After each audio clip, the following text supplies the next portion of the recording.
In the name of Allah, the most beneficent and the most merciful. Assalamu alaikum students. How are you all beta? I hope you all are fine. I am your science teacher from Metropolitan School. Students, in previous class we discussed about organ system in human body. Now I am giving you a review of whole chapter organization of human body, so it will help you to revise the lesson.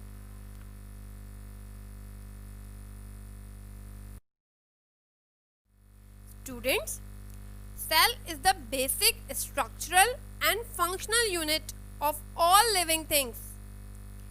Cells are important for living organisms because each cell provides energy to the living organism and also produces new materials for the production of new cells. So basically, cell is the building block of life. A tissue is a collection of interconnected, similar and specialized cells that perform a similar function. Tissues are found both in plants as well as animals. In a tissue, all cells work together to perform a function.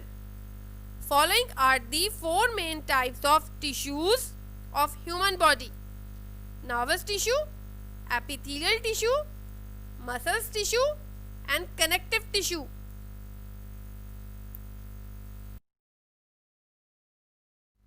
Students, an organ is a part of our body that performs a specific function.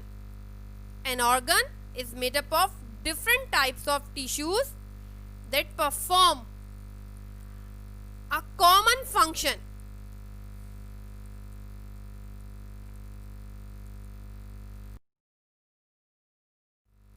Organs work together in groups called organ system. These are the some examples of organ system: skeletal system, muscular system, circulatory system, digestive system and excretory system. These are the organ system which are present in human body.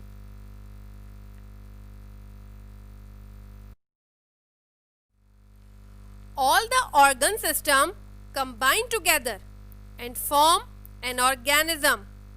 A human body is formed by the combination of all its body system. There are millions of different organisms in the world, out of which humans have the most complicated and advanced body system.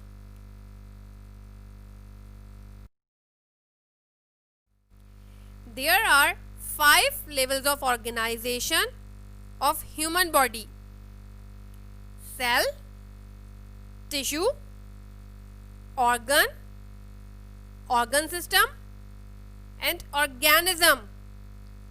All living things are made up of cells.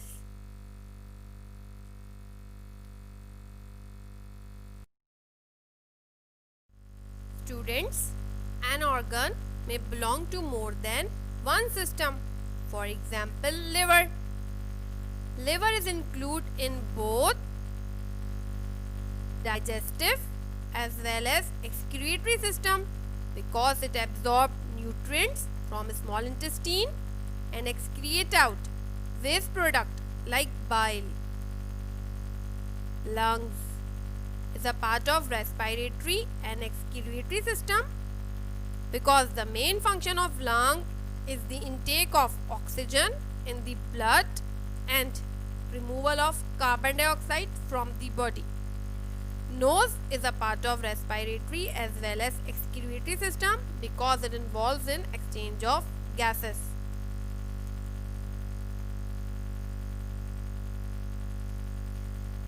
This organ is called as windpipe and also called trachea. Windpipe and trachea is a part of respiratory and excretory system because it involves in exchange of gases. Digestive system is responsible for getting food into and out of body and for making use of food to keep the body healthy. The digestive system includes mouth, salivary glands, esophagus, stomach, pancreas, large intestine, small intestine, liver, and gallbladder. These organs are involved in digestive system.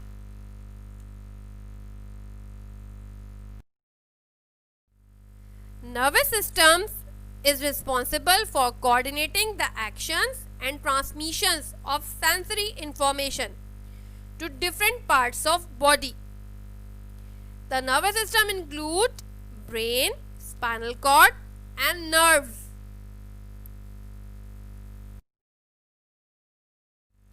Students, circulatory system is responsible for transportation of important materials all over the body. This system consists of heart, vein, and artery.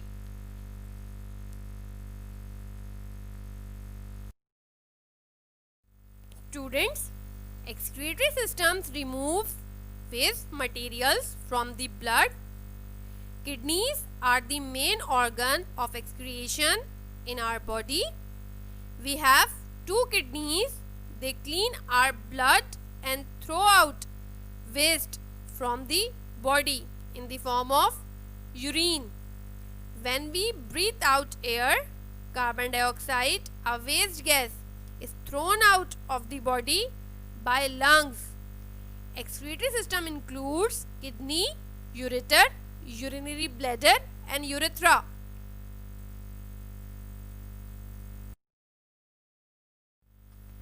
Now students, I am giving you some homework. Do activity in your book, page number 42, organ system. Draw a diagram of excretory system in copy from book page number 37 and do formative assessment in your classwork copy from book page number 40 and 41. This is your homework.